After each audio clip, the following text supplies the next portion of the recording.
Good afternoon, everyone. My name is Elena Pop. I'm the Executive Director of the Eviction Defense Network. We believe that housing is a human right, and we are also dedicated to closing the access to justice gap for tenants facing eviction in Los Angeles County. The Eviction Defense Network is part of the Right to Counsel Coalition, or the Los Angeles County Right to Counsel Coalition. This is a group that was formed in 2018 with a goal of securing an actual law that says that before a tenant can be evicted, they have to be given a lawyer. And then, of course, there has to be funding in order to make that law happen. We have been working to make that happen. During the pandemic, the coalition was able to get money from the city of Los Angeles, the county of Los Angeles, and other local jurisdictions to start making that a reality. One of our members is the Alliance of Californians for Community Empowerment, and these are some of their members right here on the right.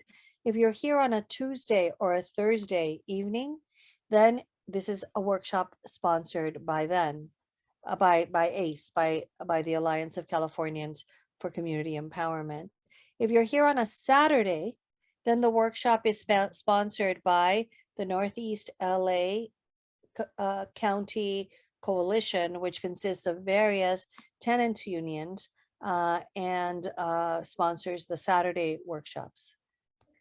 The presentation is going to cover an overview of housing rights and rent control, an overview of COVID-19 non-payment laws, whether or not you can be evicted right now for other reasons, what to do about landlord harassment, special issues with illegal or unpermitted or bootleg units, what to do about cash for keys or voluntary vacate agreements, a little bit about the eviction process and where you can get help if you're being evicted.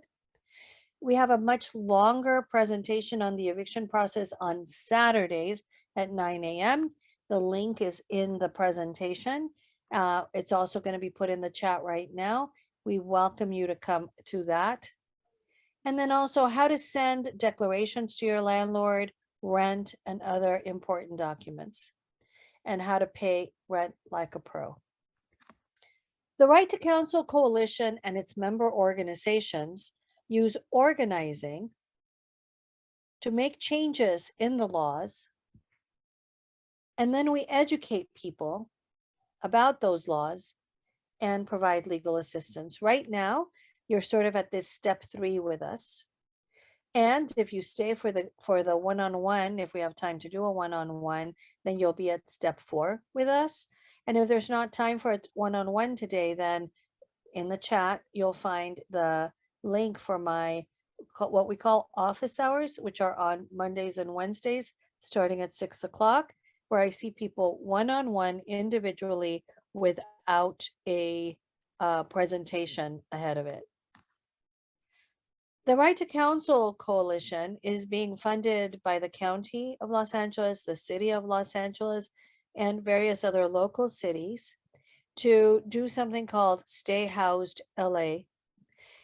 Before Stay Housed LA existed, we had this orange flyer that we put out everywhere, and it listed all of the agencies on it.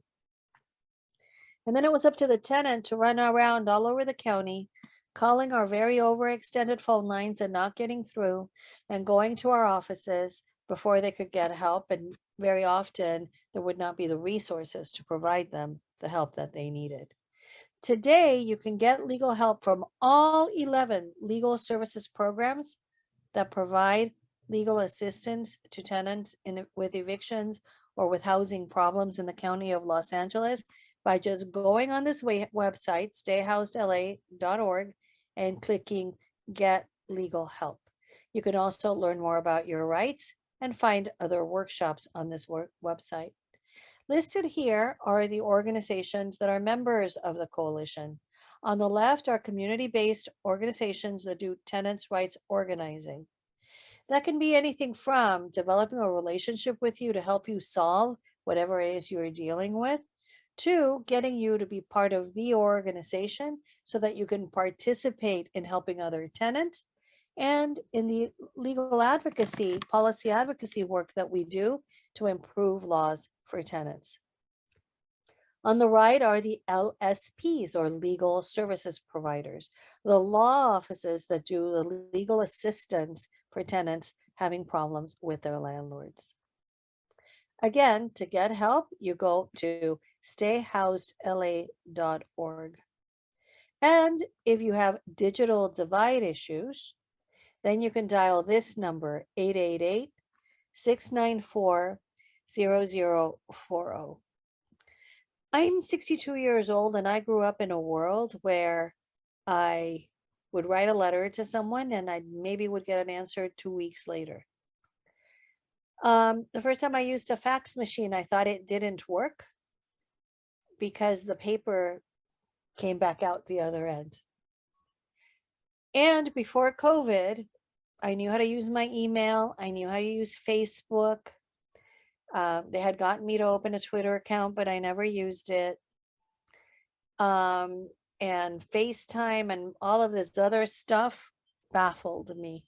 Zoom, forget it. I did not understand why anybody would want me to go on something called Zoom.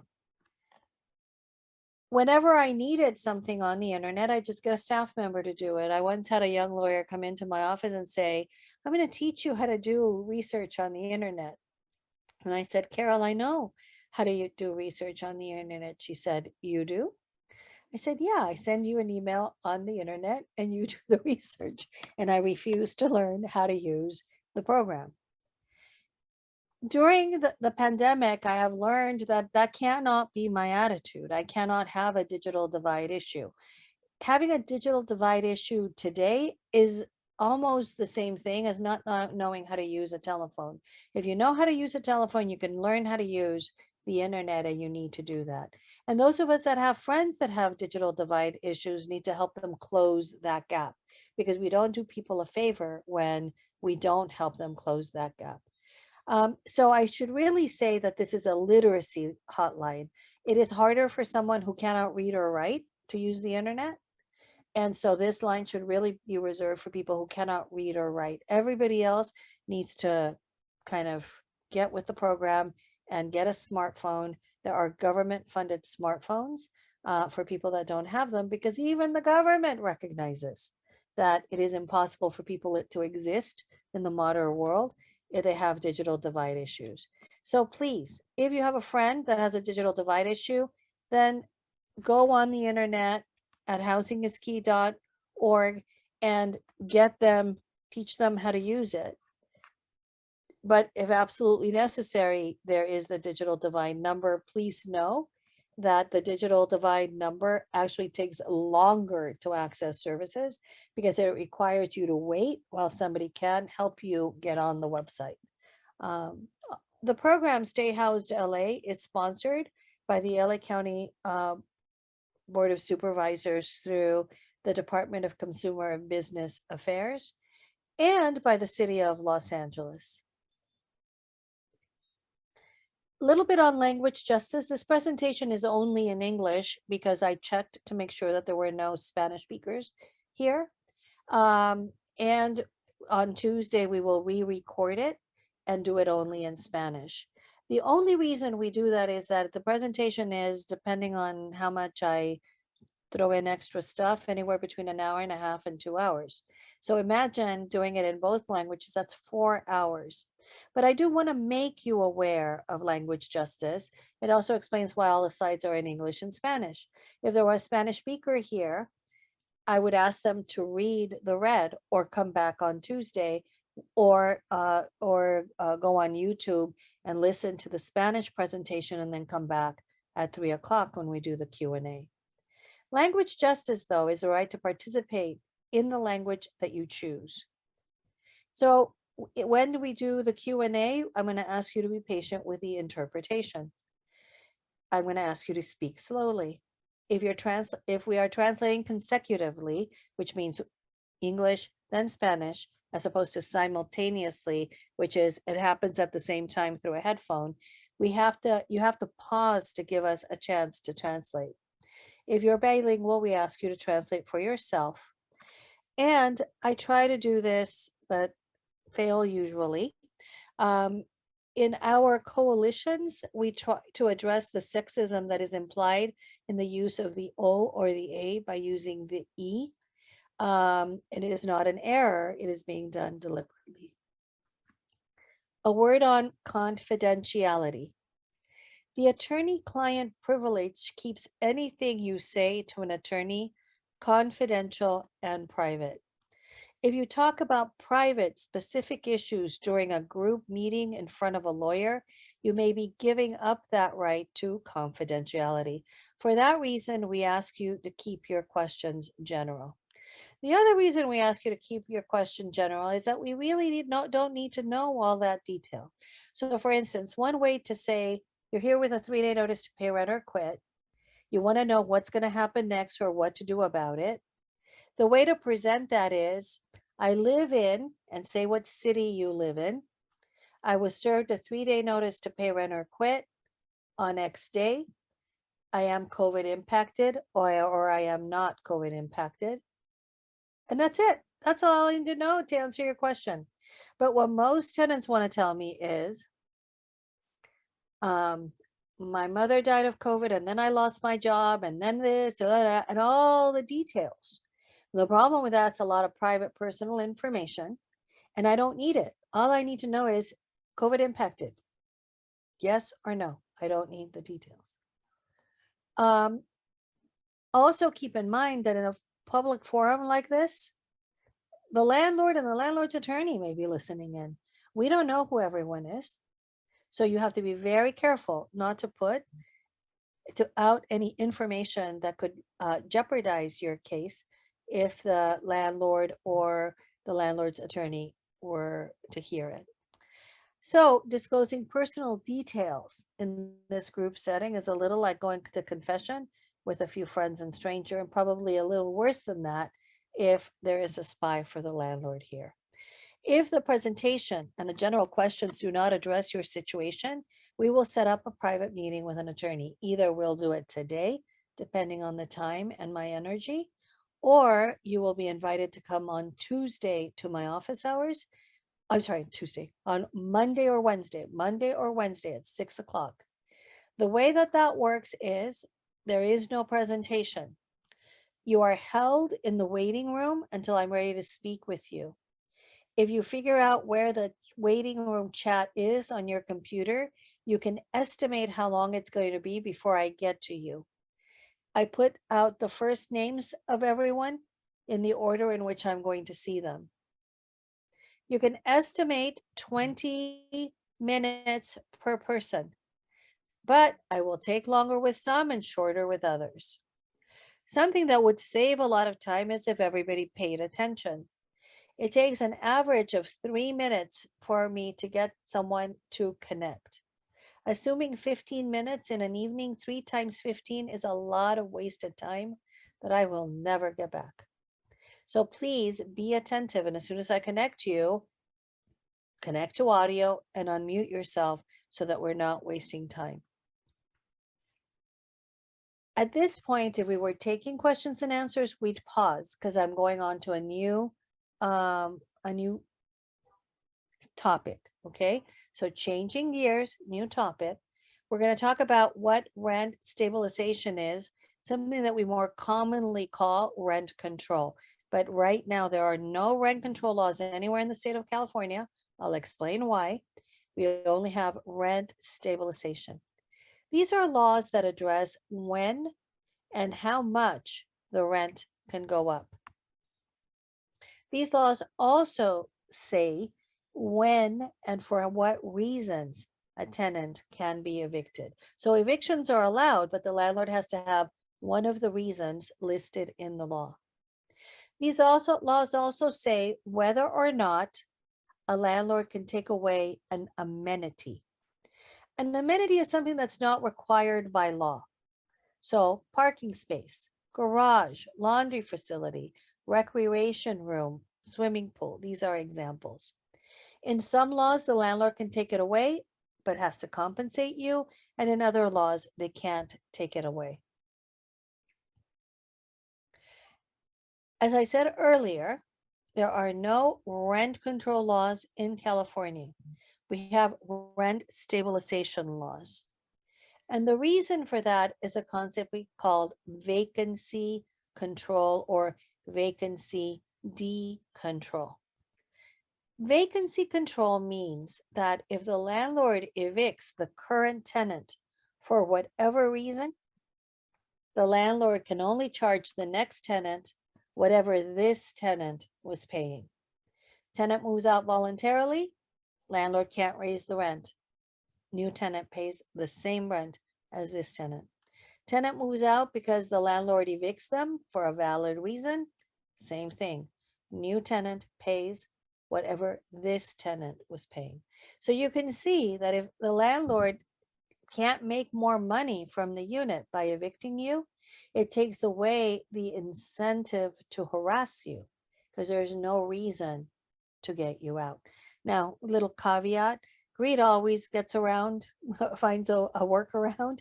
In Santa Monica, when it had vacancy control, there were these services that would help you find a rent controlled apartment, and they would charge you like $25,000 or $30,000, and people would actually save that money to pay those services. The services then would give the landlord a bulk of the money and would keep a percentage. But your rent would be, say, in the case of my mother, we didn't use one of these services, but she lived in a Santa Monica rent controlled apartment that was passed on to her by a friend. And the rent was like $592 a month for a beautiful apartment in a beautiful neighborhood. So it was worth it for people to pay this finder's fee in order to get that apartment. But even if people do get around that, and that needs to be made illegal if we ever get vacancy control again, the bottom line is that having vacancy control takes away the economic incentive to get a tenant out.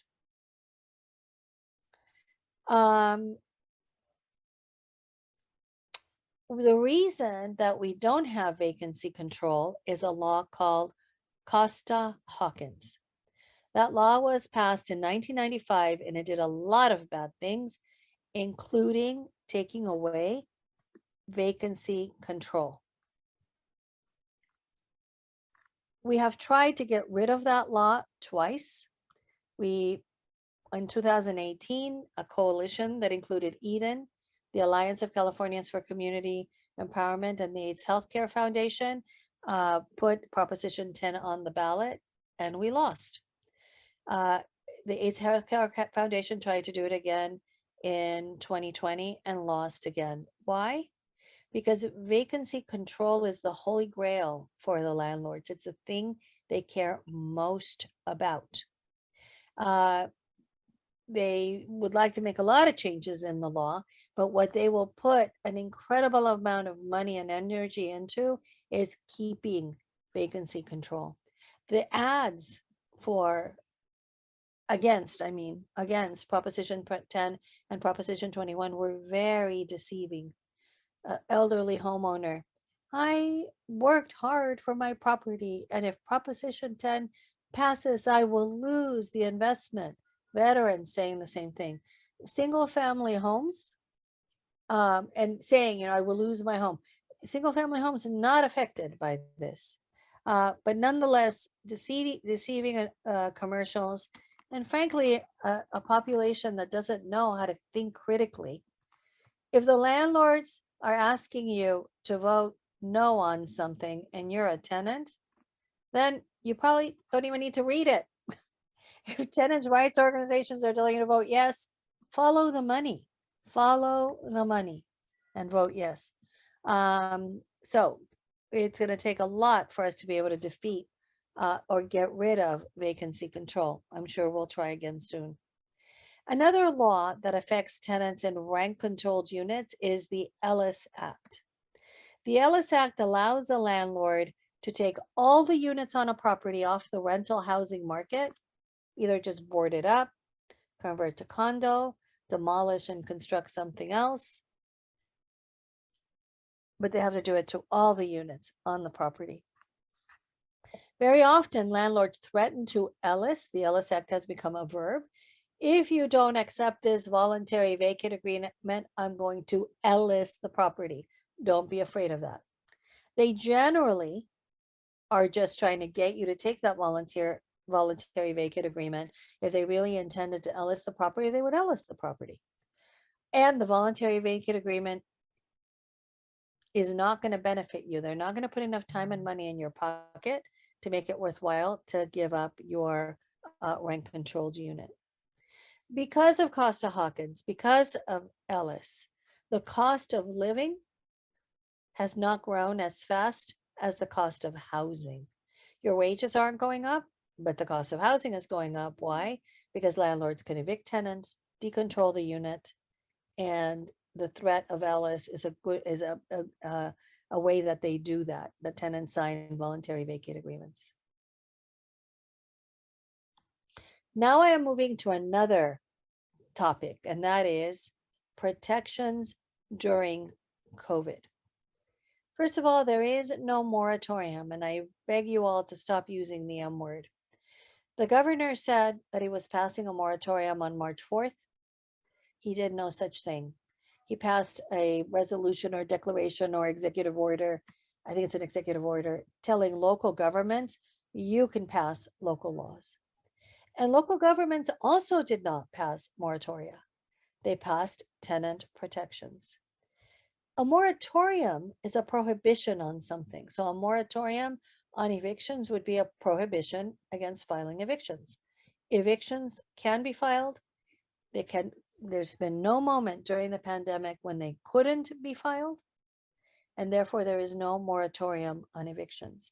Our elected officials in the media continue using the word moratorium or moratoria because it's a shortcut. It's a lot easier than saying COVID emergency tenant protections, which is what we really should be saying. It's easier even than saying emergency protections or COVID protections. So people keep falling back on the M word. The problem with the M word is that I counsel people who are shocked that the sheriff is locking them out. Because why is this happening? There's a moratorium on evictions.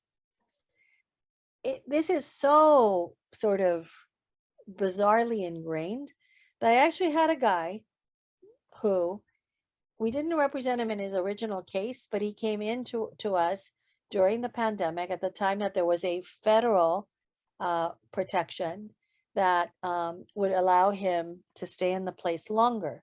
So we went and got him an extension on moving for the amount that that law then said. We sent him a letter saying this is only good until this date. If you can find a place to go by then, that's fine. We're closing your case. If you need more time and this law is extended, you need to come back to us. He didn't.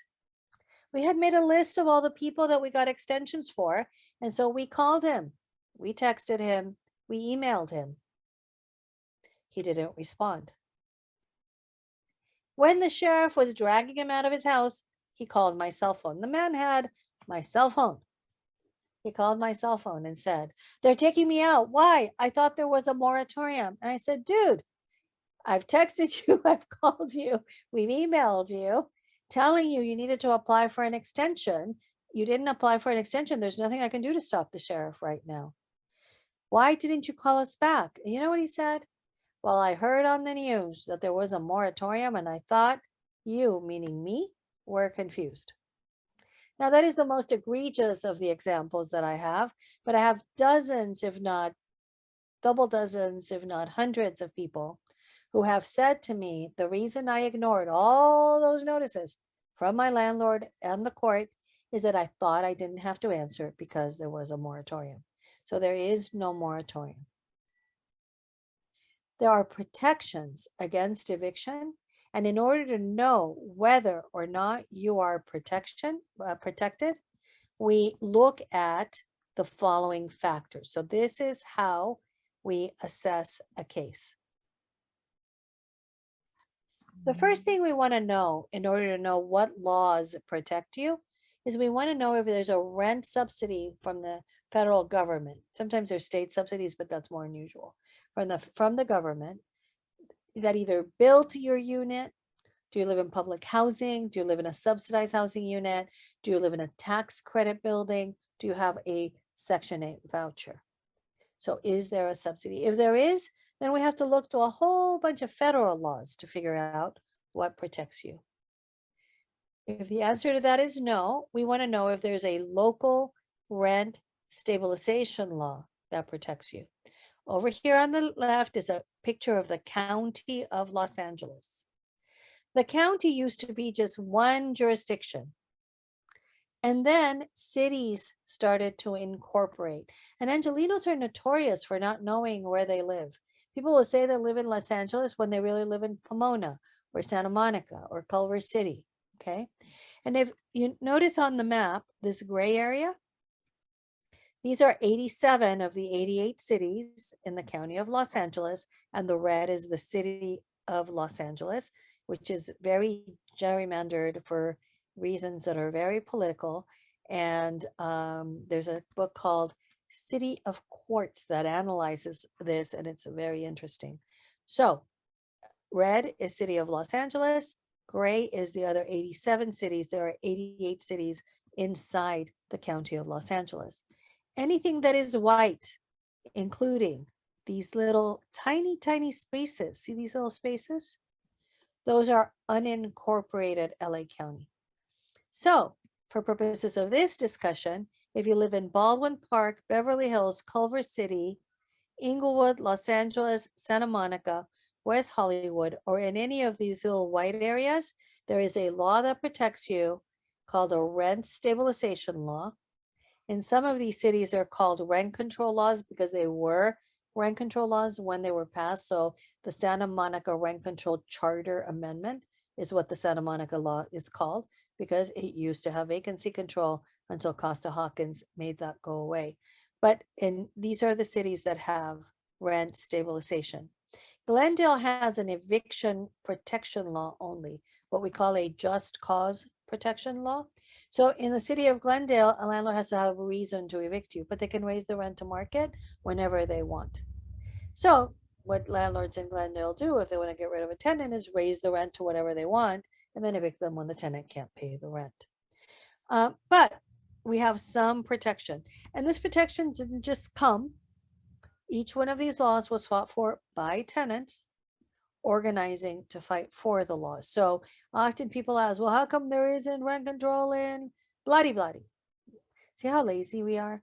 I've just been telling you it's not rent control, and I said rent control. It's rent stabilization. Okay. So, well, how come I'm not protected? That's not fair. I live in bloody bloody. How come I don't have protection? Because no one in your city has mobilized to get that law. Okay. So, next thing we need to do is figure out if your rent is protected by that law, if your unit is protected by your local law. So each of the laws is written, and most of them are written like this. Every unit is protected, and it describes what a unit of housing is. And then it says, except these units in these circumstances. The LA law is the one I know best, so I'll use it as an example only. We'd have to, if you live someplace else, we'd have to figure it out for you. But for the LA law, the first, actually, I don't remember the order, but the exemption that gets rid of a lot of units, unprotects a lot of units, is the law had to have, the unit has to have been built before October of 1978. Now that's random, right? For most of you, it's like, well, why that? Because when we passed the law in 1979, developers showed up to city council and said, if you pass this law, we'll never build another unit of housing again. And the city council fell for it. So they exempted anything built after October 1978. And every single one of these laws exempts new construction, but with different years. So that's number one.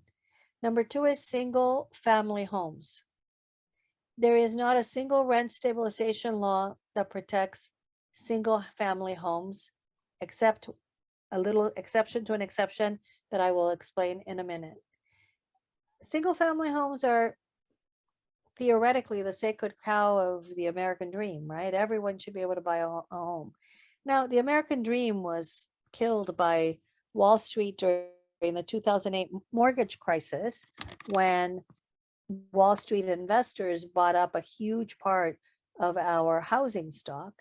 But we still, for the most part, dare to dream that someday everyone will have a little space of their own. So single family homes are always exempted, even though if you're living in it, it's not like your landlord's living in it. So it's like a second house. But even then, single family homes are exempted from most laws. The City of LA law also exempts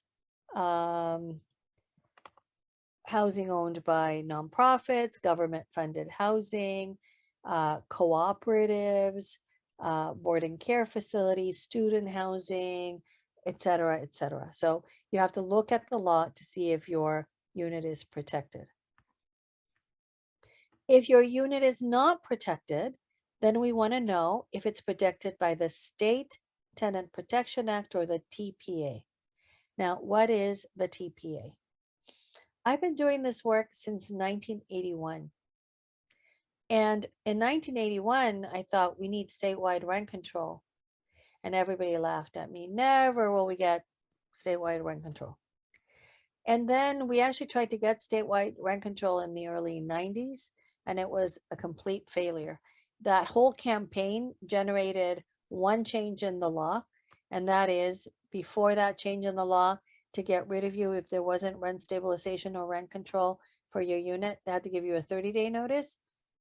After fighting very hard, we got 60-day notice for anybody who'd lived there more than a year. Okay. And I actually had gotten to the place where I was convinced we would never get statewide rent control. But then the following happened. In 2018, we tried to repeal Costa-Hawkins and lost. And the very next day, the Alliance of Californians for Community Empowerment called me and asked me to go to a demonstration against one of the big funders against us. And they asked me to, so they were basically already getting started for the next campaign. And I'll be honest with you, what went through my head is, oh my God, give us a break. I'm over here just like trying not to be angry and vengeful at anyone who didn't walk their precinct. And you want me to go to a demonstration, but I'm a big believer in lawyers on tap, not on top. And I never say no to an organizer. So I said, of course I'll be there at your demonstration. Within weeks, they had launched a campaign for statewide rent control. And in my mind, I'm saying, oh my God, such big thinking after such a big defeat. But organizers know best. So I signed up to help. By September 11th, we launched that campaign March 15th, 2018. And by September 11th, 2018, there was a law in place. I always get confused. There was a law in place. It's not the strongest law ever, but it is a law that protects every tenant in the state as long as they live in a building that is more than 15 years old. It exempts single-family homes and condominiums, but not if they are corporate owned. Why is that? Well, because ACE organizes single-family home residents bought by Wall Street during the 2008 mortgage crisis. They wanted to protect their members so they wouldn't leave the bargaining table until we got that protection. When you're taught in school how a bill becomes a law, they tell you about what happens within the two, between the state assembly and the state senate, and then the governor signs it. But really, a lot of this negotiation happens outside of that process through lobbyists. And tenants have lobbyists. There are organizations that lobby for your interests. And if you want to get involved in that, you need to join a group called Housing Now. It's the state coalition that fights for stronger laws for tenants. And so ACE fought hard to have those homes protected. And then there's another exception, duplex if the owner lives in the second unit. When I saw that, I'm like, okay, that's really random. My best guess is that we needed nobody could answer this question, I've asked, but my guess is we needed a crucial vote. And that legislator had a story of a little old lady that was living in a duplex and had to deal with the tenant from hell. And so they got that exception to get that vote. It's a kind of nuts, it's not a principled process. I'm watching House of Cards right now. I don't think it's as bad as the Underwoods, but it is not a clean process either. It's a very quid pro quo-ish process. So once we determine whether it's protected by the TPA, then we look at the COVID emergency laws and see which ones apply. So we've had state, local, and then 2 federal laws. There was this series of laws that I'm going to describe in the rest of the presentation, AB 3088, SB 91, and AB 382. The very little is left of these protections. And then there were local laws at the county and city level, the CDC order, which also went away because of a lawsuit. And then the CARES Act was never very strong and mainly impacted tenants in subsidized and public housing. So the way that I tell this part of the story is on March 4th, the governor came upon a bleeding patient and said, oh my God, what are we going to do about this? And the bleeding patient is our communities, tenants being displaced from their housing. And he said, nurse, do something about it. Nurse meaning local government. And local government passed a whole bunch of band-aids that really were not adequate. And the state judicial council, which is headed up by our chief justice, someone that you got to give her some credit, like she really went all out for tenants. They passed something called Rule 1. Not a moratorium, but the closest thing we've had. An eviction could be filed, but the court would not issue a summons. And I'm going to talk about what a summons is in a minute. But basically, it's what gives the court power over the tenant. Without a summons, the court doesn't have power, and therefore the case can't move forward unless the tenant doesn't know this and goes in and files an answer, even though there's no summons and now there's jurisdiction. But it wasn't worth it to landlords to file these lawsuits that weren't going to be able to move forward. And so, but then the Judicial Council got sued twice. And so they told the governor, hey, we can't keep doing this. This is going to go away. And that's when AB 3088 got passed. Significantly weaker. And then it was modified by SB 91. And then it was modified by AB 382. And then on October 5th of 2021, this was all went away, and there's just tiny little protection that I'm going to describe in a minute. So now we have this patchwork of local laws. And so we're back. So I would say that these series of laws were like a weaker, a looser tourniquet, and the local laws are just band-aids. And none of this was dealing with the infection, which is the rent debt, except that the latest iteration of this provides rental assistance. So now we're dealing with the infection, but the patient's still bleeding too much. When the average number of evictions went from 388 a month with Rule 1, it's now to 1,500 a month average with these protections. Now, it's not the tsunami that we were expecting with 500,000 people in LA County not having paid the rent. That tsunami never hit because of all of these protections, but it isn't as strong as Rule 1. And I'll talk about that in detail and how it affects you. later in the presentation. The next thing we want to know is there a rental agreement? And if there is, we need to see it. Typical answer, oh, I signed it 40 years ago. It's somewhere. I don't know. I haven't seen it. Well, every time you pay your rent, that agreement is renewed. So we need to know what it says, even if it's in the bottom of a drawer somewhere.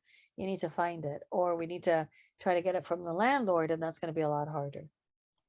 And then there are other laws that protect tenants from eviction, including if you have bad conditions, it is a defense to non-payment of rent.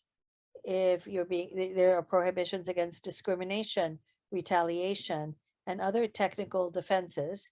And if you are disabled, you can make a reasonable accommodation request if there is a relationship between your disability and what's happening or the reason you're being evicted.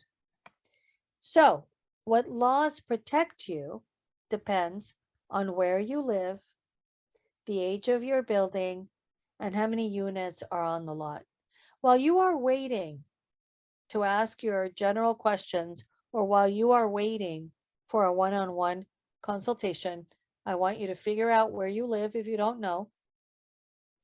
I want you to look up your property on either ZIMAS, ZIMAS, or LA County Property Assessment Information System, or on Own It, LA, or if you can't find it in any of those, Property Shark. And I need to know how many units are on the lot legally, how many units are on the lot actually. So many people live in a lot with a single family home legally, but it's subdivided and there's a garage unit where someone's living. So legally and actually, and the age of your building, where you live, the age of your building, and how many units are on the lot. And when you ask your question, you will say, if the tenant lives in the city of Los Angeles in a single family home, but there is also a bootleg unit in the garage, and it was built in 1924, and if that tenant got a 3-day notice to pay rent or quit and is COVID impacted, what are their rights? Now, in all honesty, if you ask that question, I'm going to wonder whether you've been paying attention, because I'm already going to answer that question in the presentation, okay? And your next question might be, how do they get legal help? I'm going to answer that question in the presentation as well. And part of the reason that I'm saying this to you is that with so much need, y'all need to be a little independent. We need for you to do a lot of the groundwork so that the resources that we have will be used to help as many people as possible. Okay, now moving to COVID protections. This is a very detailed slide. I don't expect you to read it. I prepared this early in the pandemic so that I could use it as a checklist for all of the new laws. And I show it to you to show you how much protection there is.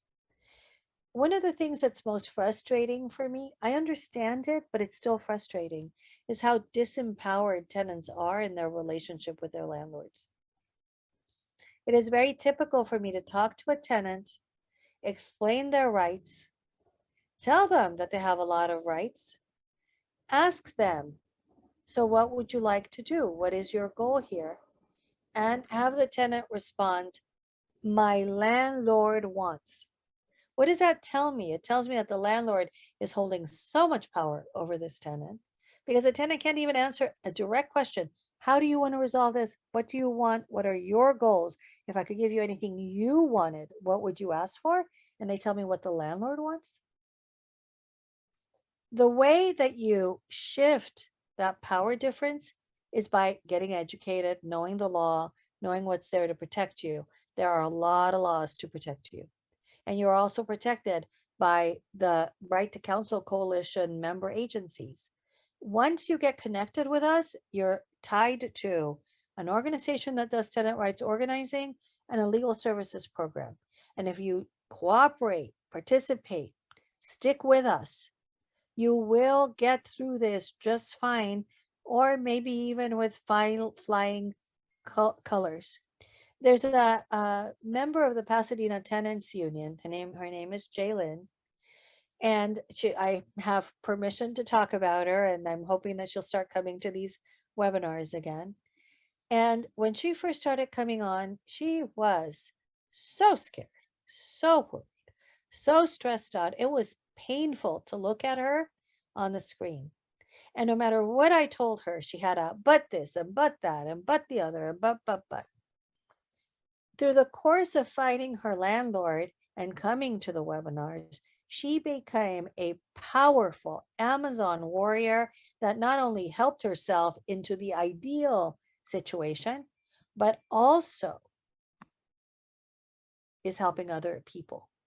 So it is a joy to talk to her and to watch her really provide therapy to people who are having a difficult time. I'm trying to get her to do a Friday night session on my Zoom where I would come on, do a little introduction, make sure people know like do a 10 minutes, and then leave her and Jaylyn and Sarah, who's on this, has said that she wants to do that too. And there was one other person whose name I am forgetting who also said they wanted to do this, and have them then do this tenant to tenant thing. Because it's one thing for a lawyer to be telling you, get over yourself, get powerful, put on your big girl pants.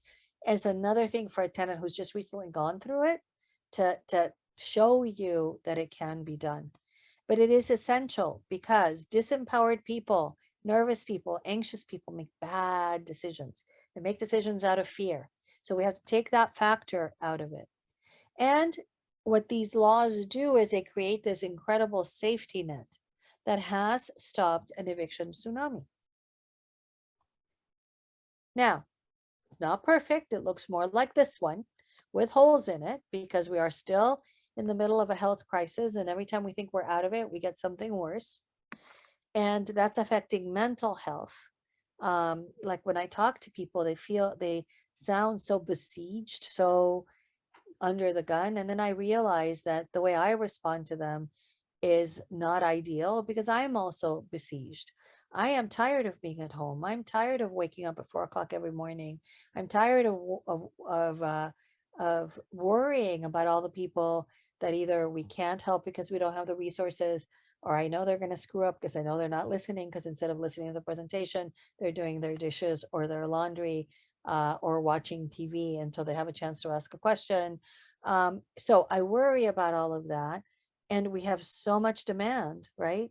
So and I'm not even personally impacted. I am in a very safe situation.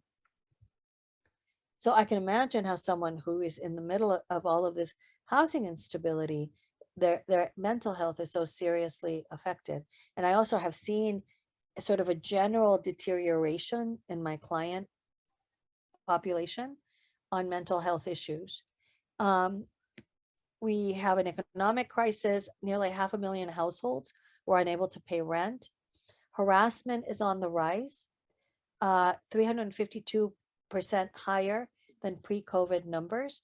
And if you include, and that's harassment at the door, harassment that's super, super, aggressive.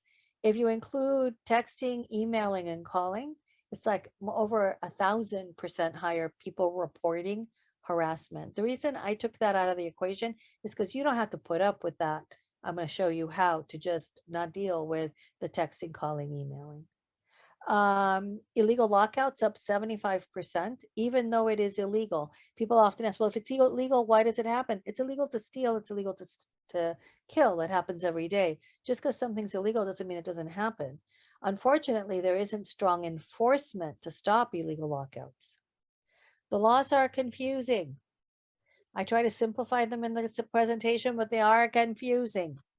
And they have all these expiration dates. And so every time there's a media story about a law being extended or a law expiring, everybody either goes in a frenzy about the expiration or goes in a frenzy about, oh, and now I have protections. No, you don't live in that jurisdiction. It has nothing to do with you. And so it's very, very confusing. And there is not enough legal assistance. Part of the reason we're doing these presentations, recording them, making them accessible to you is that we want you to listen to them until you have them memorized.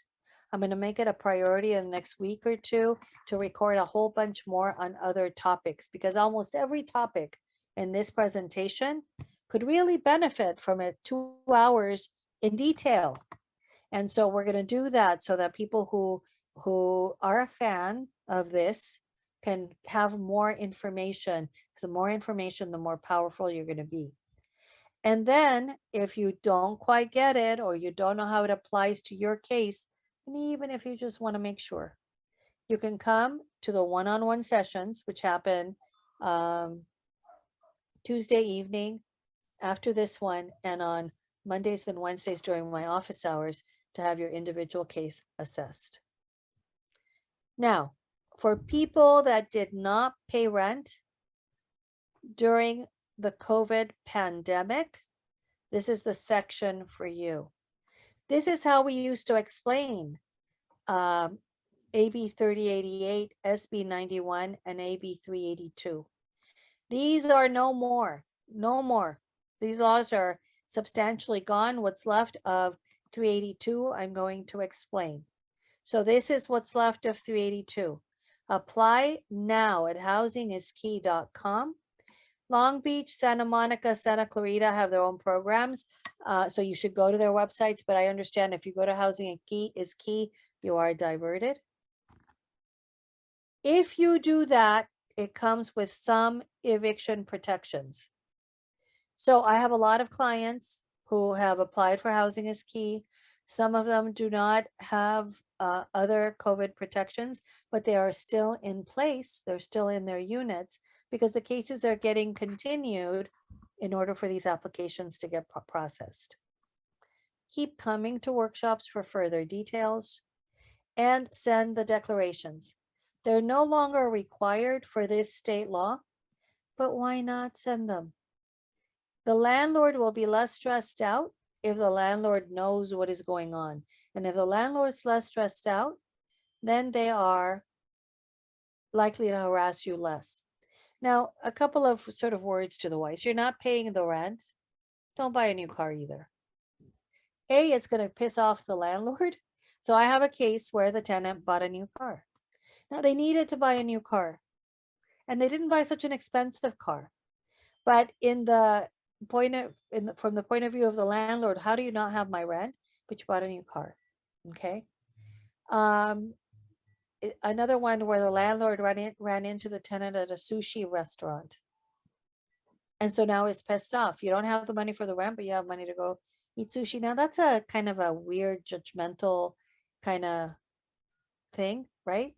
I guess, you know, anybody should have a right to go out to dinner and treat themselves to something. But if you do, like, maybe don't do it in the neighborhood so the landlord doesn't see you, because it will make them angry. So so don't show wealth. In fact, you're not even supposed to have that wealth. If you're you know, if you can't pay your rent, then you know you need to behave as, right? And if you have some money to pay part of your rent without putting your health and, you know, food on the table first, health issues second, I would say keeping a car in a city that doesn't have good public transportation also important. But if you have money and you're not jeopardizing those things, pay what you can to your landlord. It will reduce the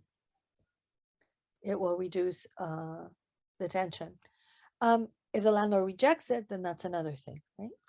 Now, I will say that at the beginning of the pandemic, there was all kinds of talk about rent strikes and really breaking a system that is that keeps people in situations where they're paying 50, 60, 70% of their income in rent. I have a client who pays 90% of their income in rent. So yeah, that's a system that's not working. It's a broken system. And there was a call for a statewide rent strike to break that system, but not enough tenants responded.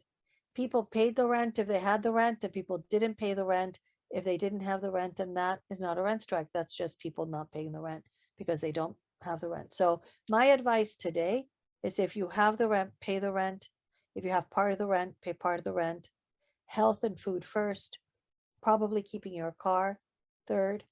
And then otherwise do your best to pay your rent. So during AB 30, when the state laws were in place, these declarations were mandated. And now they are not. You don't have to do them for the state. But to be protected by some local ordinances, you still have to give your landlord notice.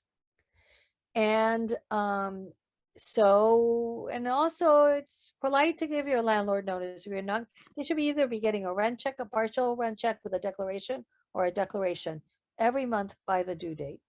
If you've been here before, you know that it used to have these months. Everyone did it wrong, and then we had kept having to update it. So, and it's not required. You don't have to say what month. So I took that out. This is all the mandatory language. And then I thought, hey, why don't we just let them know you've applied or you will apply? Why? Because that'll also take the edge off. And I've pointed out here that it's no longer required, but it is required for some local city protections. So just do it, and do it before the rent is due. And then I put a little extra note for the landlord. In the city and in the county of Los Angeles and many local cities, including LA, and I think also Santa Monica and West Hollywood, there are strong laws prohibiting harassment with very strong penalties. Please do not harass your tenant. Work together to secure the help that is needed from the state. Stayhoused.org is the entity that I told you about. I'm going to go on the website really quickly. If I go here, I can put in the browser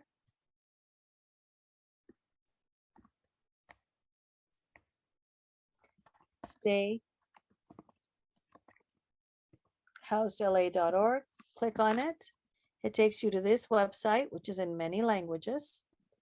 And you can either click Know Your Rights and then read more about what I have told you, although it hasn't been updated. So probably not good to read it now. We'll make sure we get them to update it. Or you can find a workshop and register for one of these workshops. I actually recommend that you go to workshops that I'm not doing and get other opinions and see how other people are talking about it. But if you hear something at a workshop that is different from what I've said, do not contradict the presenter. Don't say Elena Pop said. Instead, take careful notes and come back and tell me. I will then either correct my presentation or call that presenter, make sure you have the name of the presenter, and figure out why they're saying what they're saying, because we're all supposed to be saying roughly the same thing. There's a lot of confusion in the law, but we have come to an agreement as a coalition about what we're telling tenants about the law. And so there shouldn't be any differences or disagreements.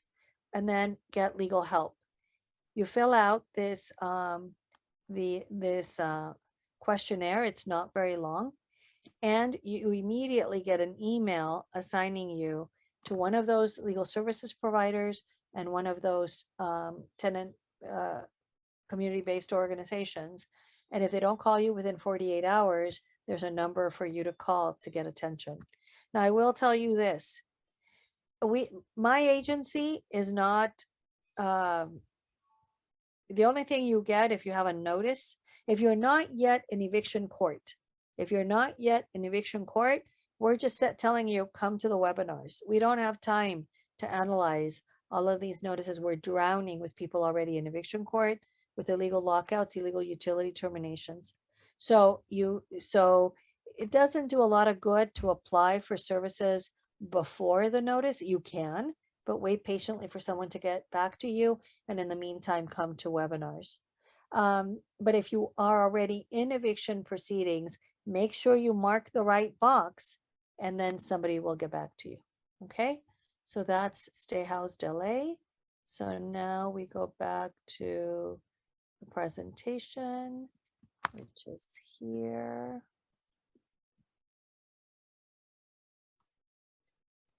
Oh, and it's not the right one. Hate it when that happens. There it is. So stayhousedla.org. These are notices, right? You don't have to read them. These are no longer part of what you get. But people will get these notices and they panic. Oh my God, the landlord's sending me notices. Notices are not going to hurt you unless you get a paper cut. Okay. So read them calmly, come back to a webinar, do a one-on-one if you don't understand them. There is nothing to be afraid of with these notices. Okay. Stay calm, read them, try to understand them, come to a webinar. Now, people want to know, when do I have to start paying rent again? And the answer to that is when you get a job and can pay it. Right now, if you live, I mean, depending on where you live, you have different amounts of protections. But the answer to the question is, if you have a job and can pay the rent, pay the rent. And if you can't, then you can't. And then we see what protections apply to you.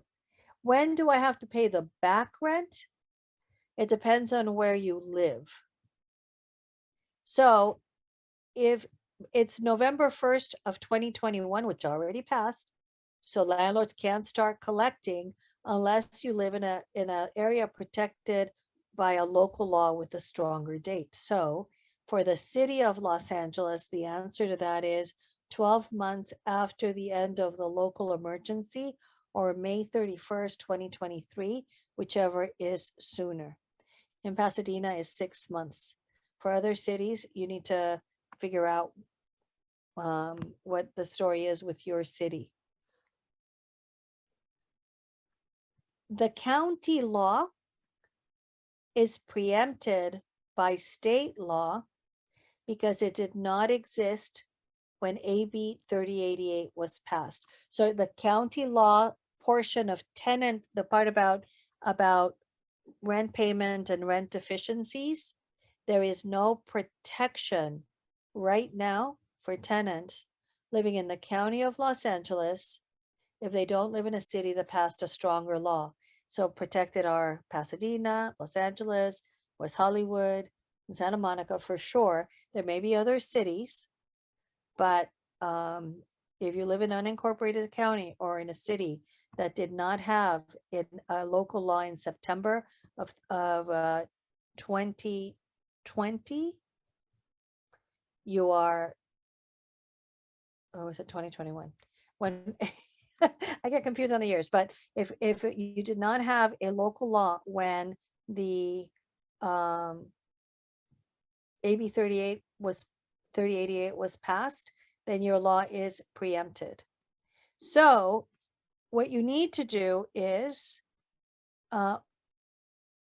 apply for rental assistance one way or the other and come to the webinars and become members of these organizations so that we can analyze your case individually to figure out what protections exist for you.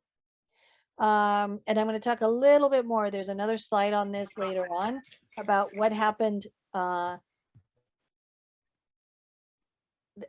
county law was recently extended and changed. And I'm going to talk about that in a minute. So can you be evicted for other reasons during the pandemic? First, we have to see if you're protected by a rent stabilization law. So again, these are the cities that have rent stabilization, and if not, does the Tenant Protection Act apply? This is the recent change that happened in the county, okay? So if you are not protected by a stronger local law, this is what applies to you. Between February 1st and May 31st, 2022, these are the protections that exist. So for the period between February 1st and May 31st, if you are in a unit that's protected by the county rent stabilization law, there's a rent freeze. That continues all the way through December 31st, 2022. There's also protection for evictions for no fault. It says nuisance, but I think what it means is nuisance based on on unauthorized pets, unauthorized occupants and the extra noise they make, not just any kind of nuisance. So be a good neighbor, don't be a nuisance, okay? But if you have extra people or pets, you can't be evicted for that, even if it violates your lease. And that continues all the way to December 31st, 2022.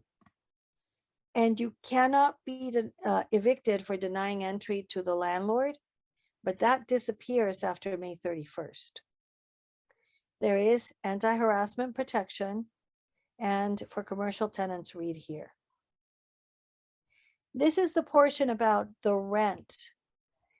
There is no protection for tenants protected by the county law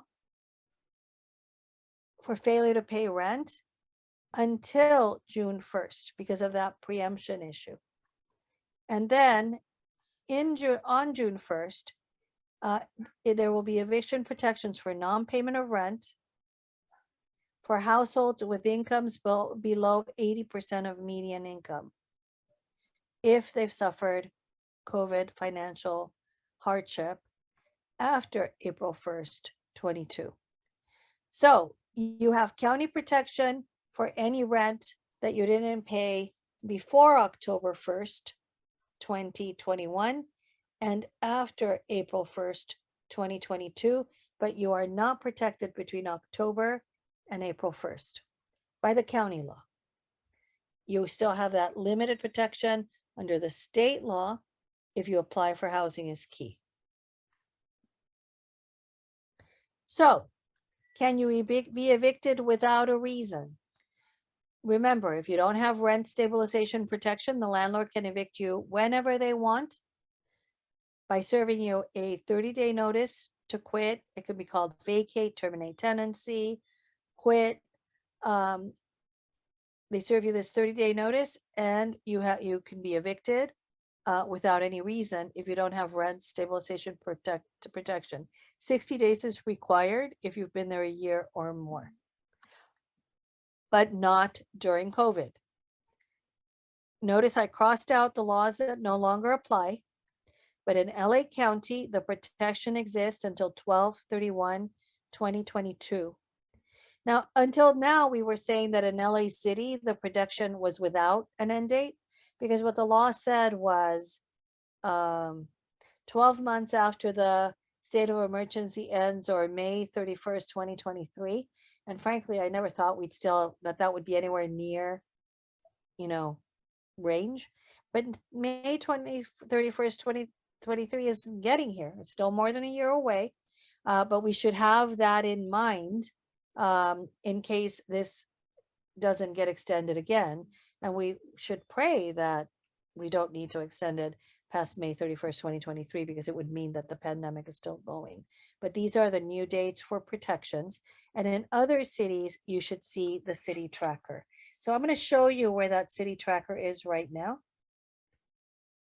So I go again to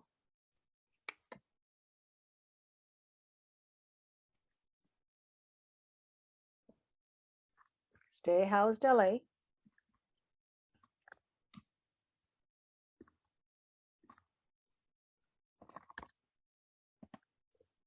And I go again to Know Your Rights. And I go again to, I want to point out this free tool. You could either use the declaration that we're going to put in the chat.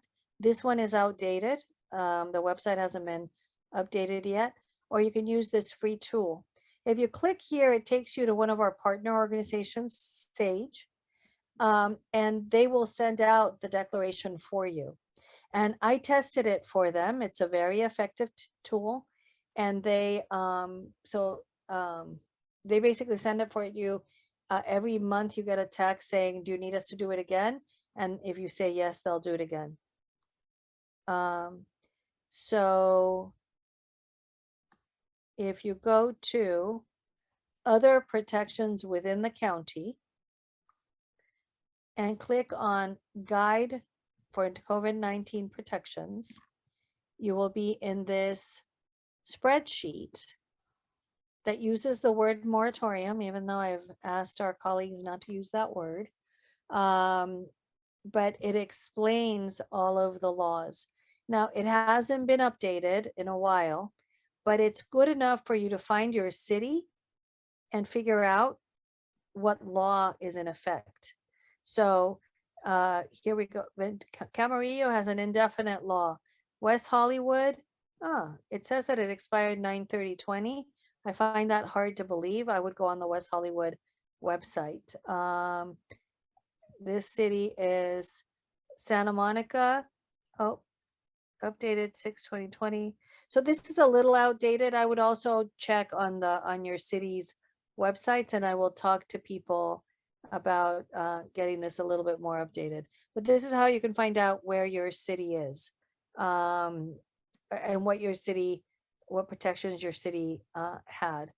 You can trust a date that says that it was taken away before September. I think they just haven't updated the extensions after September. But it will be a good tool once we get it updated. So for people that are watching this on YouTube, check it and see if it's been updated. Okay, so here we go again.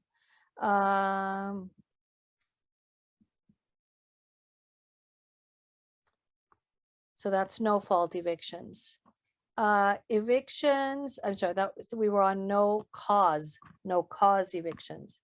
So what's a no fault evictions? Even if you have rent stabilization, you can still be evicted if the law permits an eviction for, say, owner occupied move-in, or to move in a manager, or the Ellis Act to take the unit off the rental housing market, or substantial remodeling. So if the local law that you're protected by permits these, then not during the pandemic in the city of Los Angeles until 12 months after the state of emergency ends, or I made this correction incorrectly. These two should be reversed. In the city, it's 5/31/2023. In the county, it's, let me just fix them right here on the screen, and you don't have to fix it for the YouTube because it's a live presentation, people. And perfection is overrated. I always tell my staff, we don't need to be perfect. We just have to be excellent. And I think we are excellent. So in the city until 5/31/23, in the county until 12/31/22. Okay.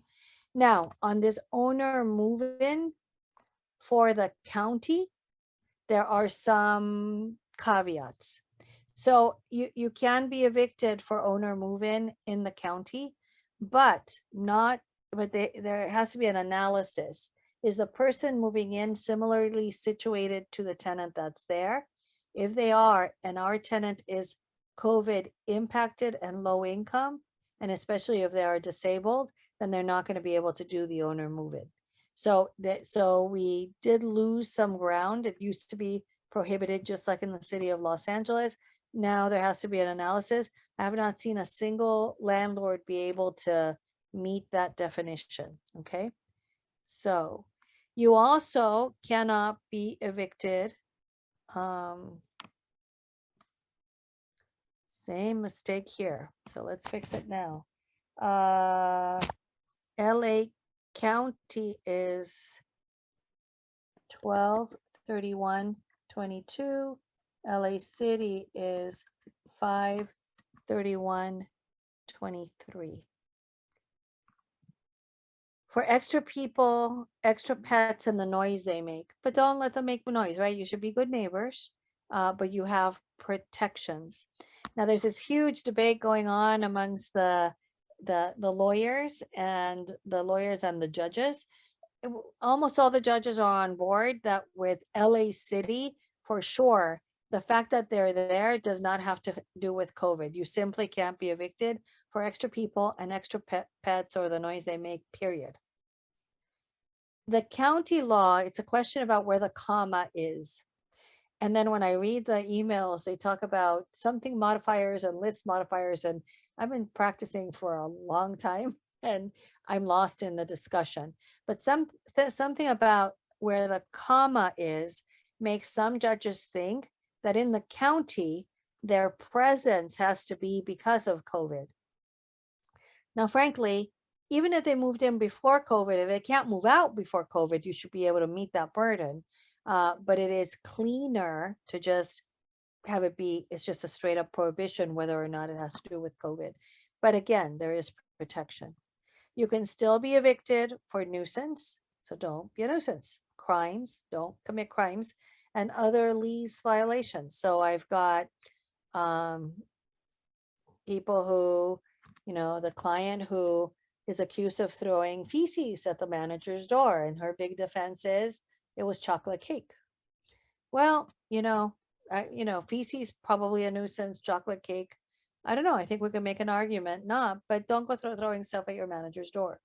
There are people who are being evicted for someone being for throwing water at the landlord. It is an assault technically, but it is just water. But no, not a good idea to be throwing anything at anyone. And so, not I'm going to kill you can be considered a terrorist threat. We do that all the time, right? Um, God, I'm going to kill you. Doesn't sound very threatening, but if it's perceived as a threat, it could get you evicted. Shoving someone. Don't be misled by the whole self-defense thing. Don't put yourself in a bad situation and then say it's self-defense. So let's just avoid problems entirely.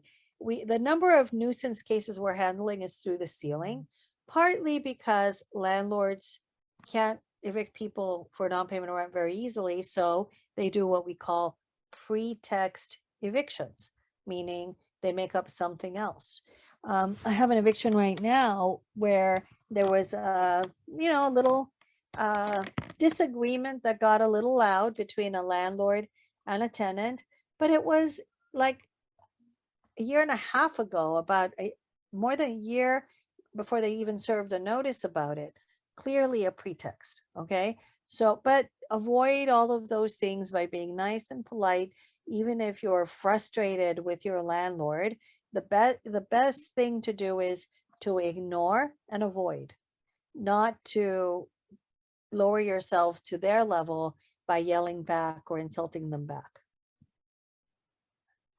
So landlord harassment is on the rise, mainly by master tenants and small landlords. And there are no easy solutions. You call the police and they take the landlord's side. And we had one where they really did show up in riot gear. You can insist on a criminal prosecution for breaking the law, but we've never been successful at that in most jurisdictions. When I was a young lawyer, I worked in Santa Monica, and the city attorney enforced laws that protect tenants. He also wrote the Santa Monica Rent Stabilization Ordinance. And so if a landlord locked out a tenant, I didn't have to call the landlord, threaten to sue them, or pretend that I was going to sue them.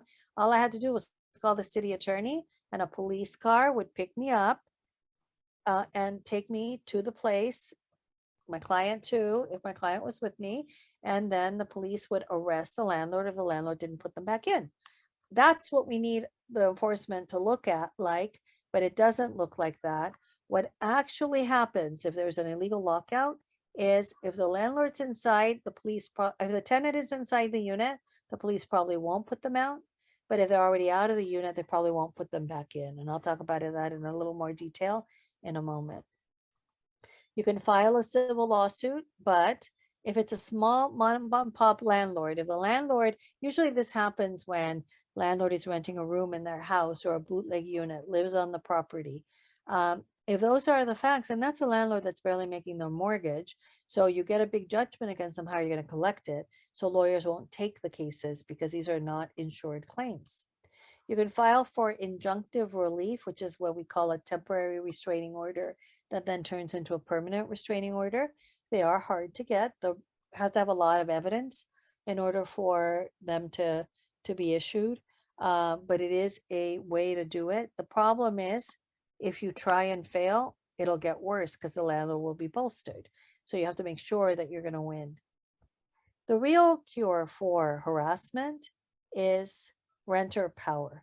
And one form of renter power is to join an organization and get the support of the other members and getting the landlord to stop harassing you. But it also starts with you.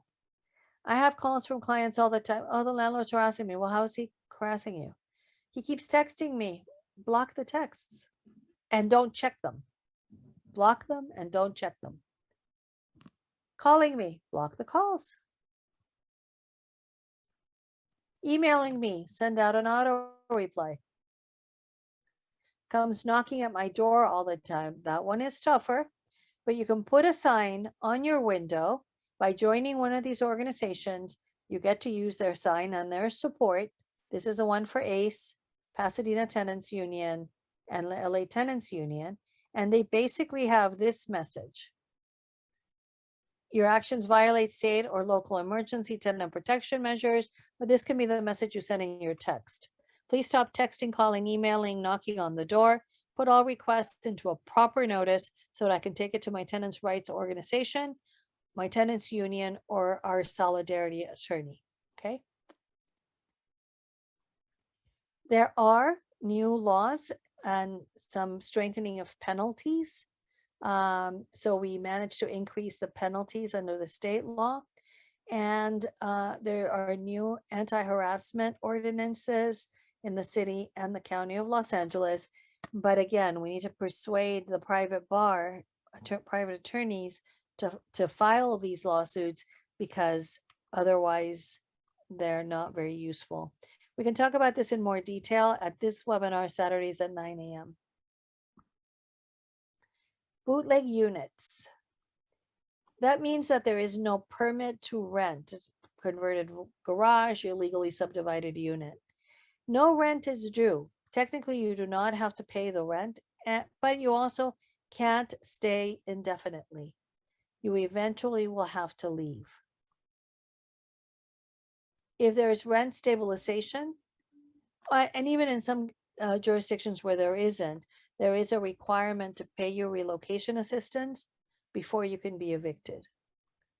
But not so much during the pandemic, but before the pandemic, we would see tons of cases where the tenant calls the authorities expecting to get some help, and instead the inspector immediately red tags the unit and you're out. So you have to be cautious on both sides. First, living in a bootleg unit is not safe. It means that no one's checked the electrical and the plumbing, and so things could go wrong.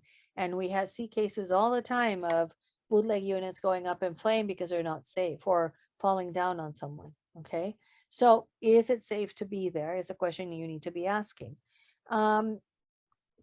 If you decide that you are going to stay there, then you need to keep in mind that if you call the authorities, they may put you out.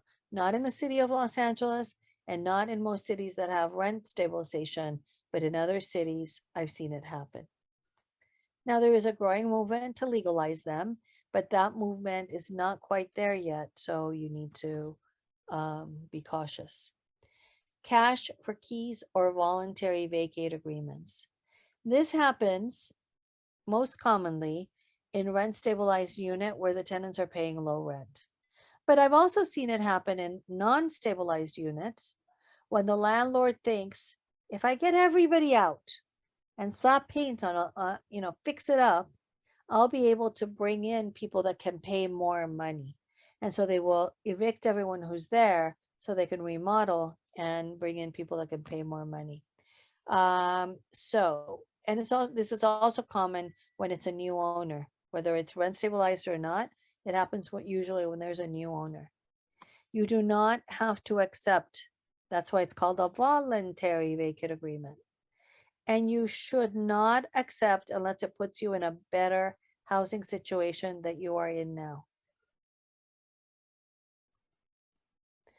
And you also should not accept without considering whether you should organize the building to save the building.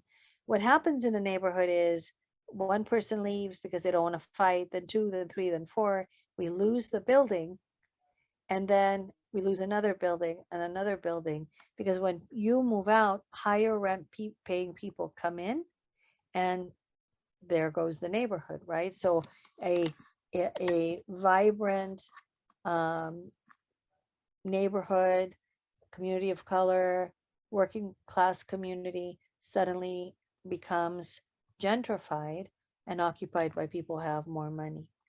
Um, this isn't funny, but the way that we are eliminating poverty, they eliminated poverty in Santa Monica.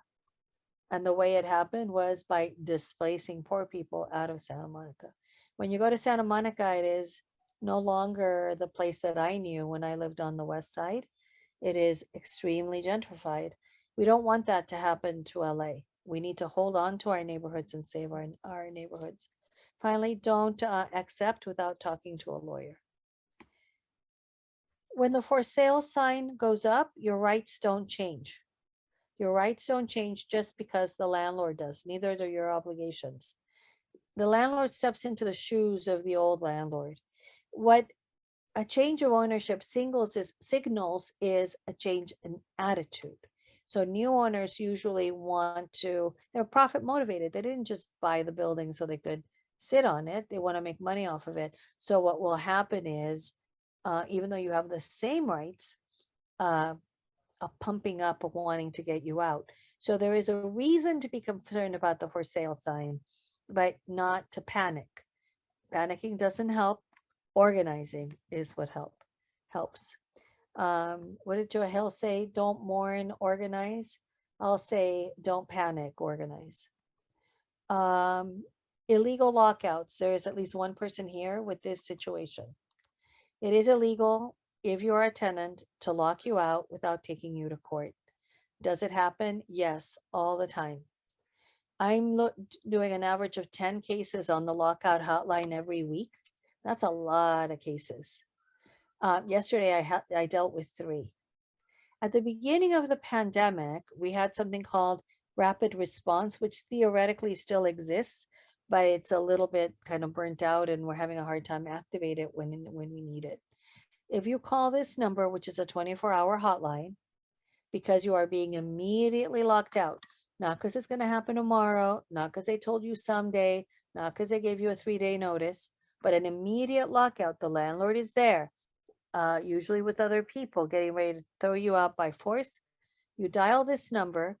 You need to be prepared to tell me that you have proof that you're a tenant, rental agreement, rent receipts, utilities in your name, your ID in your name. A lot of people don't know you're not supposed to have your ID in your name at that address. You're supposed to have your current address on your ID. So as soon as you move, you should be going to the DMV and changing your address, not just for this, but that's because it's a law. And a lot of people don't do that. And so, yeah, no, I live there. How long you live there? 6 months. Well, how come it's not, you have to have that on your ID or driver's license, that address. So if you can prove to us that you are a tenant, then under rapid response, we would send out a team, stop the lockout or put you back in, and then we would wait for the landlord to call the police. We stopped calling the police and then advocate with the police. Today, because we can't get enough people to do this, what we do is we advise you to put yourself back in if you can and call the police. And then we advocate on the phone with the police, and we advocate on the phone with the landlord, explaining that what they're doing is illegal and they can be sued.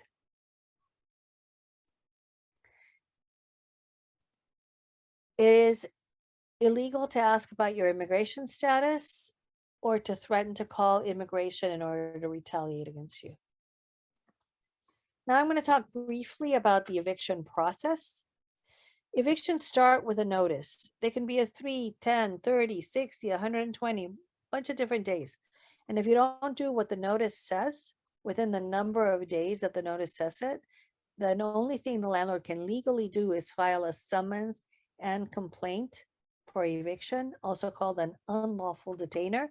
What they're saying is you are unlawfully detaining or holding on to my property. You have 5 days to file an answer. And then a bunch of stuff happens that without a lawyer it takes a month or two. With a lawyer can take way, way longer. And throughout the process, you can negotiate. Eviction, the process is long. With a lawyer, tenancy success 98% of the time. That's not a guarantee. Success for us means either winning or a settlement to move out with really good terms. These are samples of the notices. People always say, oh, but it wasn't even signed. Oh, it looks like they pulled it off the internet. That's where you pull them off of. And they look a million different ways. They just have to have the right words. This is what a summons looks like. The eviction process starts when this is issued, and this is what gives the court power over you. You're supposed to get this in a packet. It's, 10, 15, 20, 30 pages with a complaint, which is what the landlord accuses you of, and a whole bunch of other court forms, and sometimes even evidence, and the notice that they're using to evict you. Once you have this in your hands, you have 5 business days to answer. The minute you get any kind of, if you can't figure out if it's a summons, then just go to stabilization anyways. The bottom of all court documents has the title. It also is at the top, but it's at the bottom of every page. And then it says page 1 of 2, 2 of 2 for a complaint, 1 of 4, 2 of 4, 3 of 4, 4 of 4. When we're asking you questions and we're asking you to look at the bottom, this is what we're talking about. And to have all the pages of that document, this is what we're talking about right here. This is called a notice of unlawful detainer filing or a notice of eviction filing. As I said, you're supposed to be given that summons and complaint in person, but landlords often lie about it. So the court sends you this notice in English and Spanish. To break it down, it has your name. It also, one goes to everyone that lives there that's named in the complaint, and one goes to anybody else, all unnamed documents, anybody else that we don't know about. It has the name of the case, and then agencies that you can call. You can call these numbers, but they're the same ones that are in stabilization, so you can go directly to stabilization.la.org. And then a statement about disabilities, and if you're disabled, what your rights are, and then the certificate that the clerk mailed it. If you get this, theoretically, if you get this and you don't ever get the summons and complaint, you can theoretically do something called a motion to quash. We don't do that. We just send you to the court, pick up the documents, let's file an answer, let's not waste time. 90% of landlords have representation in eviction cases. 12% of tenants have representation in eviction cases. The Right to Counsel Coalition was formed so that we can get this 12% to 100%. Tenants win less than 1% of the time. If you lose, you're going to get a notice to vacate. It comes with several other papers. And if the sheriff locks you out, they're going to put this on your door. If you break back in after this is on your door, it can be prosecuted as a felony. Now I'm going to talk about how to send the declaration and other important documents. You have to have proof that you sent it. So you want to, this slide no longer applies, but you're not going to get declarations anymore, but we're telling you to send the declarations because so the landlord will know. And so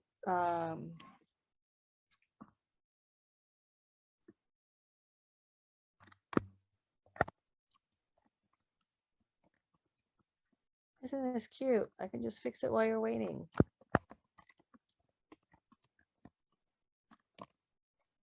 So it's no longer required by the state law, but we're telling you to do it anyways. Why? Why not? It's polite. It'll get the landlord to relax. You go to the post office, you show the declaration, on the envelope and you putting it in the envelope. So you show, here's my declaration on a video. Here's my declaration. See how it's properly filled out? I'm sticking it in the envelope. I'm now walking into the post office and you get a certificate of mailing. You can also drop it at the Dropbox, but do that same process. Here's my declaration. See how it's well filled out? I'm putting it in the envelope. I'm dropping it at the Dropbox in the building. Send it by email. You don't have to record yourself doing that because the email will show that you did it. Also in person, but again, with a recording. If you get any paper from the owner, then return it, whether it's a declaration or otherwise, return it in the manner that they instructed you to. And also send it by email. So if they said mail it to the North Pole, mail it to the North Pole and send one by email. The way you take a video is you have to show the filled out declaration, or if we're talking about a money order, the filled out money order. If we're talking about some other document, the filled out document, and you show that it's filled out correctly and that it's signed, and then you show yourself putting it in the envelope. And without interruption, we show the correctly addressed envelope, and without interruption in the video, we show you walking into the post office. We used to tell people to walk in and film inside, but I'm told that they don't like that anymore. So you have to shut off the video, walk in, put it in the Dropbox, and get a proof of mailing. To avoid the phenomenon that is very common amongst tenants facing eviction, the phone fell in the toilet, all the pictures got ruined. Send it to yourself by email. And these instructions apply anytime you have to send any important documents. Everything you do should be documented with videos and photos. We recommend that you keep a calendar or a journal and always send the evidence to yourself the same day. Kevin, this morning, did you grab that that form that I put in the chat? If you did, can you put it in the chat? Yeah. So Kevin, I'll put it in the chat, and you don't have to edit this out of the video. Well, if you are watching this video on YouTube and you need that document, then come to office hours and we will get it to you, or come to another presentation or to a Q&A. How to pay rent like a pro. Never in cash. Never in cash. Electronic payments are okay. Direct deposit is fine if they ask you to do it that way, but they can't force you to do it that way. The preferred way is by a cashier's check, which you would buy at your bank and is certified and guaranteed, or you can get a money order, but use Western Union and Continental Express. Larger companies, they're not likely to go under. We had in 1991, a money order company went under, and anyone who had bought a money order lost their money. And we had huge numbers of evictions as a result. But these two are not likely to go under. US Post Office, too hard to replace and to trace whether it's been cashed.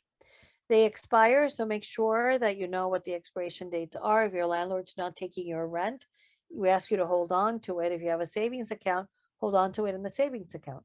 But if you have to do it by money orders, make sure that you don't let them expire. Checks are not a good idea because a check is just a promise to pay. It's like an IOU. And a bounce check is a reason for many, many evictions. How to pay. Pay as instructed. If they told you to take it to the Dropbox, take it to the Dropbox, even though you think the Dropbox is unsafe. If they told you to mail it, mail it. If they told you to mail it to X address, mail it to X address. Oh, but I know that's not where they're at. They moved 2 months ago. You know what? That's their error. Mail it to that address. If you mail it to where they think that you think that they are, and it doesn't get there, it's your fault it didn't get there, not theirs. So do it as instructed. If you're not instructed to do it in any particular way, in person is best. Get a receipt, but make sure it's properly filled out. So date, that's the date you're paying. From, that's your name. The amount. For rent, the address of the unit. And then what you're paying, etc. Make sure this is correct. Oh, I gave the landlord $1,000. Did they give you a receipt? Yes. This receipt just says 100. Oh, but I gave her 1,000. Sorry, hun. If the receipt says 100, you gave her 100 because we're not going to be able to prove that you gave her another another $900. Um, Often tenants claims to be current on rent, but lo and behold, an amount appears here. They don't have all their receipts. So make sure that there isn't any money owing or money due or arrearages here. You can put it in the Dropbox and take the video, or you can send it priority mail with delivery confirmation, no signature required, and take the video.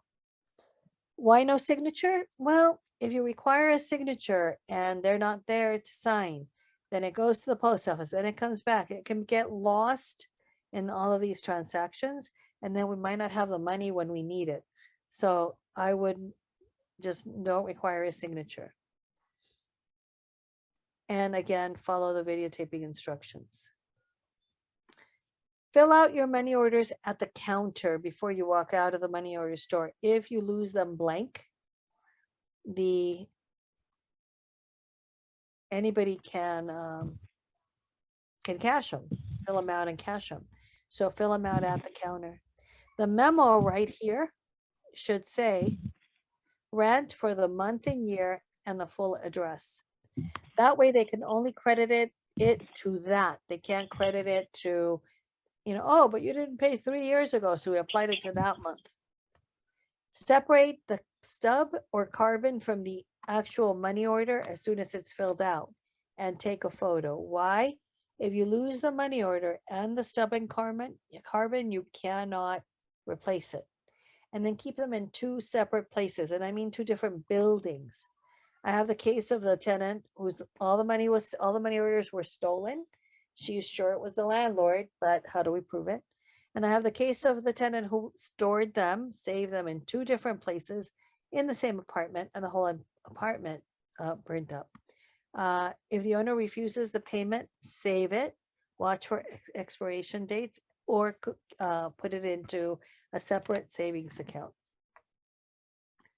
So I think I'm approaching the end of the presentation. I'm Elena with the Eviction Defense Network.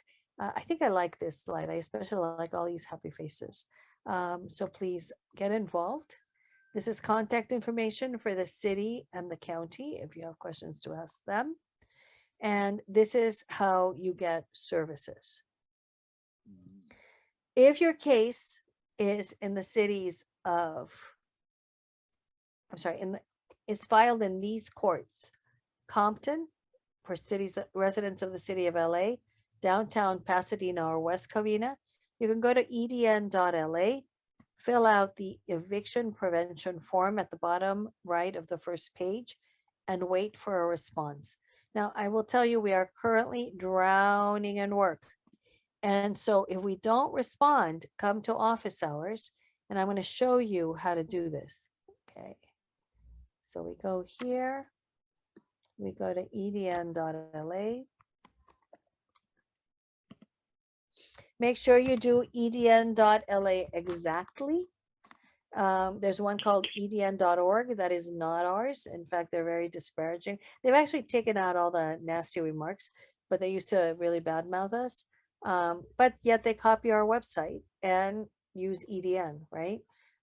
It's a way to siphon off clients, I think. So it's that simple, just edn.la. And then you go down here to the bottom, eviction prevention form. You click on it, you fill it out. It's very simple. Name, address, phone number, etc. Under how did you hear about us, put the details that you were here at this clinic and then I presented, and put something about your case in there. So you fill this all out, and then when you are done, you submit. It generates an email. If we do not answer you, then come to the following office hours and I will answer you there. I usually will do the interview, give you the advice, and then send a confirming email. Want to make another correction on this slide. We are no longer doing this on Fridays. So you want to come on Mondays and Wednesdays on that link. Mondays and Wednesdays, 6 p.m. I think I've said this already. We don't have a presentation. You are held in the waiting room until I'm ready to see you. I see people in the order in which they arrive, and I put in the chat. I just let Mike in, Mary, Frank, Philip, and Nancy. All the names go listed. Please make sure that you are paying attention to when you're about to come on, and please, as soon as you come on, connect to audio and unmute. Don't make me ask you to on the chat to connect to audio for 3 minutes before connecting. If your case is in some other court, go to stayhousedla.org. There's the digital divide number and the emergency lockout number again.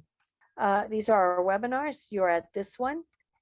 The same presentation is made on Tuesdays in Spanish. I urge you, well, I mean, I suppose you want to come learn Spanish, come learn Spanish.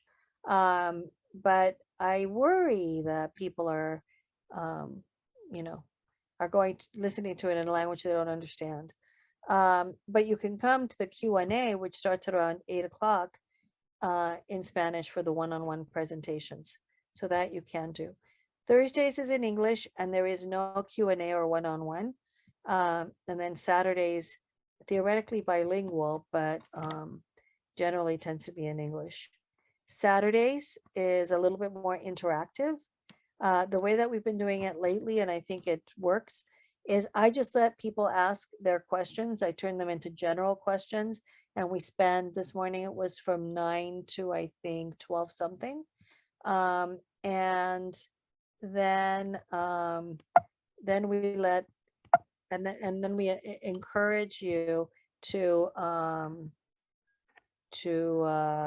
listen to the presentations. And I'm going to make this correction as well. This is no longer happening on Fridays. All right. And that's it. So we are going to go into a Q&A after stopping the recording.